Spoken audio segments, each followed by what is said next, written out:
are, day 8. He's having a cocktail while we...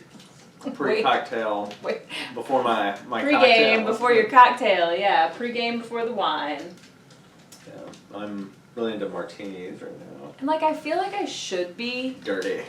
Because it's a dirty martini, and I love pickles, and I love olives. And I take a sip of it, and I'm like, give me another sip. But I couldn't drink a whole one. Yeah, it takes me hours to drink one. Yeah. But they're very salty. I would say it's like mostly brined. Well, and like that's the thing. Like we, goses. We love goses in the it's summer. Like a sports drink, because it's like a sports drink. Yeah, it's low, salty. Low ABV. And it's salty slimy as fuck. And oh yeah, it's delicious. Yeah, they are pretty fucking good. I like them right after I run. Yeah, a lot of people do. Really? Yeah. No shit. Yeah. Yeah, these are... A lot of people use gose as a post-workout. Yeah, so it took me, 39 years or whatever to figure this out. Well, I haven't been drinking that long, but I finally started pre-batching alcoholic beverages. Yeah. And then putting them in the freezer, and then pouring myself one, like, the cocktail hour, happy hour. Pre-made. Yeah, I don't know why it took me this long, but... There's your pro tip, alcoholics. Yeah. I guess I sort of got tired. I was like getting tired of just making one cocktail. Yeah. And then one day I was like, there should be a way I could just like prep. It's like And I was like, food prep for the week, drink prep for the weekend, or for the week, or for all the time. I have been drinking probably more because I would have like maybe like 2 or 3 drinks a week, and now I have 2 or 3 drinks a day. Right. Well, we've got the wine and the beer and the seltzer, and then pregame is 4 drinks, right? I wake up pretty parched every day now. Yeah, I feel like You are too. Yeah, but I'm not. I don't know. I think I'm not getting enough water, so I've been pounding water today. Nice. That's my drink of choice. I have like, I would say 3 gallons of water a day. Still? Or 3 liters. Sorry, not gallons. That's a lot of fucking water. I have at least 3 gallons of water a day. 3 gallons. 3 liters of water. Okay. Sorry. Moving on. We've babbled at you enough. So it's day 8. So, Bridge Road, Merlot. We like a good Merlot. It has to be real good, though. So I'm going to tell you guys something I missed from last year and the previous year. Aaron says he doesn't miss it. Grapefruit IPA. But I really liked reading the descriptions. They have them, or I guess they don't have them on the Even on the box, like it just says the winery and the type of wine. Why can't I get this fucking open? It's pretty good for fruity beer. It's not super fruity. My hands are too dry. Yeah, that's it. Okay. Oh!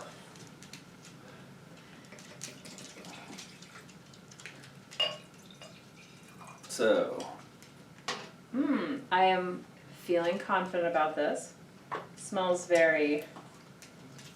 It's a little sweet. Yeah? Yeah. Maybe it's just after the brine Well. I just had.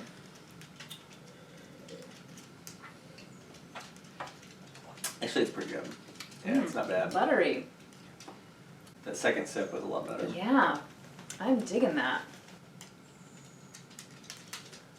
Anyway, so our top 10 movies of the year continues. Revisiting. So one of the movies that I really loved this year, and I think it was because I had been hearing about it for a decade. Asia would like to also interject that she also was looking forward to. Did she go to the drive-in? She did go. So okay, so you need to be here for this. Come here. Come here. So we take Asia to the drive-in because she loves the drive-in, and oh god. It's a good time, just us and her. So yeah, it's a good because she's a quarter of these other two size, and she gets kind of forgotten sometimes, and they push her around a lot, and it's just a way. Like I take her to work on Mondays, so. Yeah, I would say this was a top 3 movie for her. Yes. It was probably up there. Zootopia What was do a you big think? one for her. Did you like Bill and Ted? She liked the Lost Face Boys the Music? too. Yes, she Another loved the Lost winter Boys. movie. Yeah, so that was the other. Yeah, that was the other Alex Winter movie we saw this year. But so 1989, as we all remember, some of us do. The first Bill and Ted Excellent Adventure came out. It was most excellent. Yes. As they say. Yes. Most excellent. I went to the theater with my dad to see it, and I loved it. Like, I was obsessed with it. And I think you told me you and your brother dressed up as them for Halloween. Yeah, we lost our shit when we saw it. We saw it on video, but it was super memorable movie. Yeah. And it started a whole thing with me and Keanu. I know it's like cool to like Keanu now or whatever.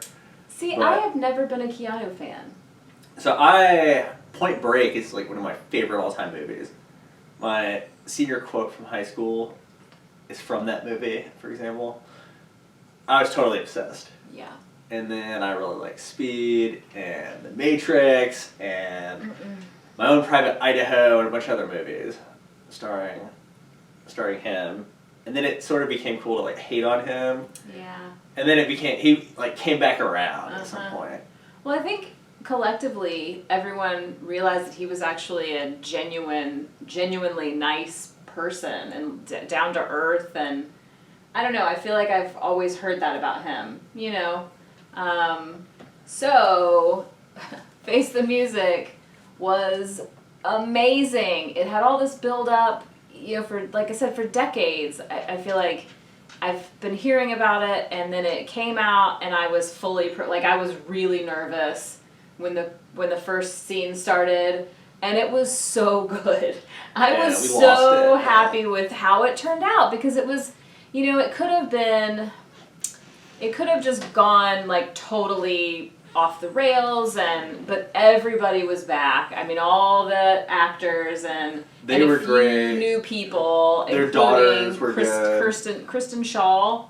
Yeah. Oh yeah. Kristen Shaw. Yeah, she was great. Adore. Yeah. And their daughters were awesome. I mean, I think that poor man's Margot Robbie. Oh yeah, she's good though. She's really good, but yeah, she is a poor man's Margot Robbie. And then, so there were a few scenes that were just like fucking amazing. Like when they went to prison. Oh my god. To meet themselves, and they were both like really fucking jacked and. Yes, that was scream out loud funny. And totally ridiculous, and I think that's the thing. It's funny, and it's really touching. It is. Too. It's touching, and there's like that whole nostalgia thing, but it teared us up play too much. I mean, I feel like it doesn't play too much to that. It's not nostalgic in that right, way. But it's not like beat for beat. You know how those, like some of those shitty sequels that have been coming out the last few years, like Star Wars and shit. It's just like beat for beat the previous movie. Yeah. This wasn't like that. No, but there were I was so happy to see Death again. It was. Yeah, he's great. And he's like, I love that guy. With the volleyball, and yeah, there were a lot of really awesome scenes, and it just things like that. Like, it doesn't matter that there's nothing about it that is in reality. It's just a fun time, so I recommend it. So I went for my movie tonight or whatever. Went on sort of the other side of the spectrum. Yeah. With my movie is Kajillionaire, which is a Miranda July movie. She did Me and You and Everyone We Know. So going in, I'd seen that movie.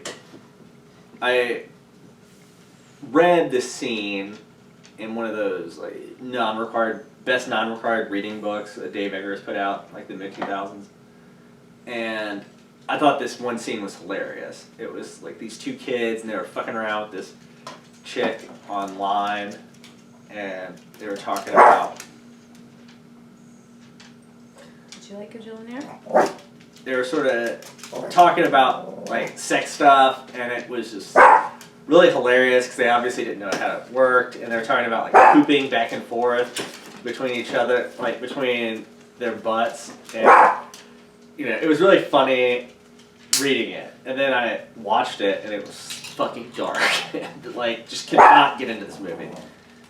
So when this movie Kajillionaire came out, I was like, I don't know. But I went and saw it and it was fucking awesome. Like, really good cast. Barry Jenkins and Evan Rachel Wood and this family of grifters. They meet this woman during a heist. It's like the saddest heist ever, where they're just trying to scam the airport, the airline insurance money, like $4,500 in insurance money for their rent. It's pretty brutal. It's pretty dark. I think I recall you saying. Yeah, it's pretty bleak, I guess. The parents are just so bad, but it ends up sort of becoming like this movie about transactional relationships and how like what you have with your parents can be transactional, and like this other grifter, it becomes transactional, but in the end it's like their relationship is pretty touching, even though she has to like sort of leave her family to like grow and such. But yeah, it's solid. It's one of those movies that's really hard to describe too. Like, I don't really know. The best kind of movie to suggest. Yeah. I can't describe it, but I can tell you it's dark It's and out it's there. really good, Yeah. and it's out there, and it's very funny too. Even though like all this sounds really. Is it a dark comedy? It's a dark comedy, yeah. It's not like, you know, funny people dark or anything, but it's pretty bleak. How's your beer? It's not bad. It's sort of fruity. So, speaking of fruity, I cracked my Vista Bay blueberry open. Is it good? It smells not so good. Okay, you want to smell that? Yeah. Yeah, okay. Is this the one you're drinking? Yes.